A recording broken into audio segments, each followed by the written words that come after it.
मैंने आपको कहा कि जो मेरिट ऑर्डर की वायलेशन हुई है वो एक, यार सुन भी लिया करें ना बात। आपने तो रोजाना यहाँ पे शो करना है इतने 100 अरब का नुकसान। बाय द वे जितने 100 अरब का आप नुकसान गिनवा चुके हैं पिछले 3 साल में, उतनी तो पाकिस्तान की पूरी जीडीपी नहीं है। ऑडिटर जनरल की रिपोर्ट देख लीजिएगा, पिछले साल भी यही कहते थे वफाकी वज़ीर। ऑडिटर जनरल की रिपोर्ट देख लीजिएगा, उन्होंने इंडोर्स किया है हमारी बातों को।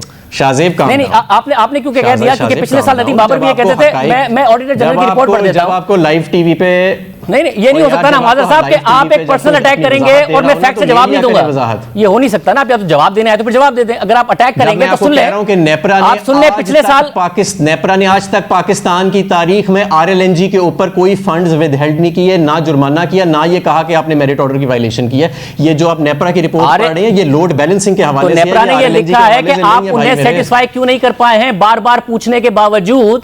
वो जून में भी यही लिख रहे हैं कि हम बार बार पूछ चुके हैं, जुलाई में भी लिख रहे हैं बार बार पूछ चुके हैं, अगस्त में भी लिख रहे हैं बार बार पूछ चुके हैं। तो उनको सेटिस्फाई करेगा कि 80 अरब रुपए के क्यों चलाए? जवाब दे दूं मैं आपको सेटिस्फाई करता हूं। ये जो बहस है ना जो नेपरा के साथ चल रही है, इसका ताल्लुक आरएलएनजी के साथ नहीं है। मैं चौथी दफा कह रहा हूं इसका ताल्लुक है कि जब वोल्टेज फ्लक्चुएशन होती है बड़े शहरों में तो उनके करीब बड़े प्लांट्स जिसमें फर्नेस ऑयल के भी हो सकते हैं, आरएलएनजी के, बाय द वे आरएलएनजी के प्लांट भी मेरिट ऑर्डर के बगैर चलते हैं कभी कभी।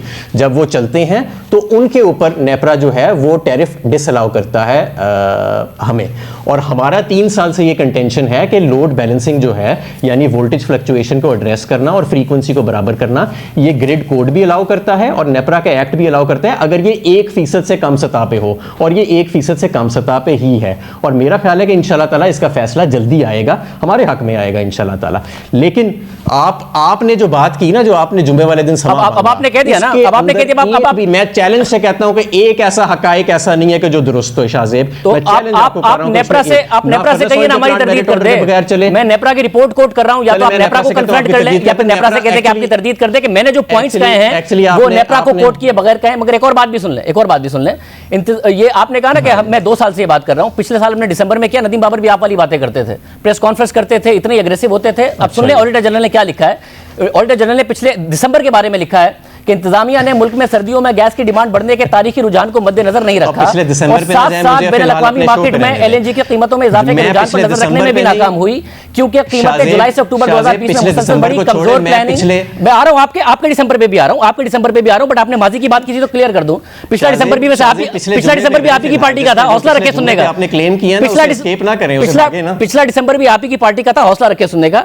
तो ऑडिटर जनरल लिखता है कि कमजोर प्लानिंग और गलत फैसलों के नतीजे में क्लेम किया कि देर से एलएनजी एक क्लेम पे कायम हूं। आपने कहा हमने उस पे आ रहा हूं कि आपने बर वक्त नहीं मंगाई, उस पे भी आ रहा हूं। कहा कि एलएनजी से कम बिजली बनी, बिल्कुल एक बात पर कायम हूं, आपने पिछले साल की बात की थी ना कि एलएनजी, तो एक्ट कोट किया। ऑडिटर जनरल ने लिखा कमजोर प्लानिंग और गलत फैसलों के नतीजे में देर से एलएनजी टेंडर किए गए और इस वजह से महंगे दामों एलएनजी खरीदी गई और 7.7 अरब रुपए का सिर्फ दिसंबर 2020 में नुकसान किया गया। ऑडिटर जनरल की रिपोर्ट कह रही है पिछले साल ऐसी ही बातें किया करते थे नदीम बाबर साहब। ना हमाद साहब, अब मैं आता हूं इस बात में, अब मैं आ जाता हूं। आप साहब को छोड़ दें, नदीम बाबर साहब को आप छोड़ दें। अगले साल कोई और मिनिस्टर होगा वो ऐसी बातें कर रहा होगा। वजीर आजम बार बार मिनिस्टर बदल देते हैं आपकी वजारत में, तो इसलिए मैंने कहा मैं रिकॉर्ड पर ले आऊं, वो भी फिर आपको डिसोन कर रहा हूं।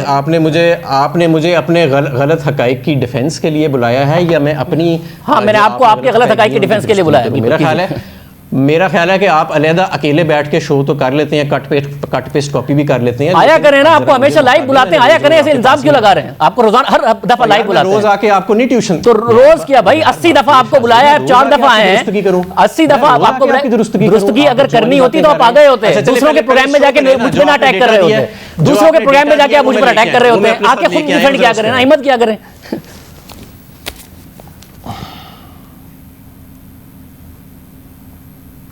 जी हमारे साहब आपकी तरफ आ जाते हैं। सर्दियों में क्राइसिस आने वाला है। अभी भी आवाज, मैंने तो आपको बोलने का मौका दिया था, आप चीख रहे हैं। आ रही है। मैंने अब दिसंबर में क्राइसिस नहीं आएगा। आपने 14 कार्गो अरेंज करने थे, ना 4 दिसंबर में आए ना 4 जनवरी में आए। कि वो इतनी ऊंची बोल रहे हैं शाहजेब साहब के वो उनका माइक ही खराब हो गया।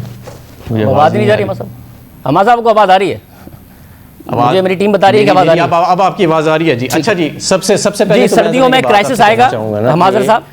चार अब फिर बोलना शुरू हो गए यार, कमाल है, मुझे आप बोलने नहीं। आपने तो कहा था कि आप किस पे बात करो, आप मुझे बोलने नहीं, आपसे डरता तो मैं हकाइक अवाम के सामने ना रखता और आपको रोजाना ना बुला रहा होता। आप डरते हैं, आप आते नहीं है। दुरुस्तगी करो इन हकाइक की, यही तो मसला है, यहीं आके कर लिया करें, क्योंकि वहां गलत बयानी करते हैं। बात करें तो मिफ्ता इस्माइल के शो पे 1-on-1 आपके साथ आया हूं, मैं जब भी आपके पास आया हूं, चलिए ना मिफ्ता साहब के साथ आने को तैयार हो जाते हैं, हमारा भी सामना करिए करें। आपने अच्छा जी, एक ही बात है, आगे चलते हैं जी। आपने कहा कि फर्नेस ऑयल के प्लांट हमने आउट ऑफ मेरिट ऑर्डर चलाए हैं। मैंने आपको साबित कर दिया कि 99% से ज़्यादा वो मेरिट पे चले हैं। आपने कहा कि हमने एलएनजी बर वक्त परचेज नहीं की, मैंने साबित कर दिया फिगर्स के साथ कि हमने एलएनजी जो है कुछ सिर्फ बर वक्त परचेज की, बल्कि पिछले साल से ज़्यादा परचेज की। आपने ये कहा जिद में आके कि नेपरा की रिपोर्ट जो है वो ये कह रही है, हालांकि नेपरा की रिपोर्ट का आरएलएनजी के प्लांट से कोई ताल्लुक ही नहीं है, वो वोल्टेज बैलेंसिंग की बात कर रहा है और उसका 3 साल पढ़ के बता दिया एग्जैक्ट वर्ड्स। इस सारे के बावजूद आपने हिसाब किताब भी गलत किया। आपने कहा क्योंकि 21% से एलएनजी 18% पे आ गई, इसलिए एलएनजी कम चली। मैंने आपको एब्सोल्यूट नंबर में भी बता दिया, गलत साबित कैसे गलत साबित कर दिया? मैंने एब्सोल्यूट नंबर में बता दिया कि जुलाई में आपने पैदा की है 11%। जुलाई और अगस्त के नंबर में फर्क है। जुलाई में आपने पैदा की है 3138 गीगावाट आवर और अगस्त में आपने 2896 गीगावाट आवर पैदा की है, तो आपने कम पैदा की है। अब फर्नेस ऑयल डबल कर दिया, हालांकि जून में कहा था कम कर देंगे। मैं नंबर खुद तो देख ले अपने मेरिट ऑर्डर पे। अच्छा, एक दफा नीचे देखिए, आपके पास नंबर्स होंगे, नीचे देखिए। ज्यादा आई है इस दफा और आपके डैम्स में पानी कम था, वो कोई आउट ऑफ टर्न नहीं चला। अब आपने कहा जी एलएनजी प्लांट्स कम चले, मैं उसका भी डेटा लेके आया हूँ। पिछले साल जुलाई से सितंबर में, यही पीक सीजन होता है ना, जुलाई से एंड अगस्त, यानी जुलाई से सितंबर, 8.8 अरब यूनिट बने एलएनजी प्लांट से आरएलएनजी के जरिए।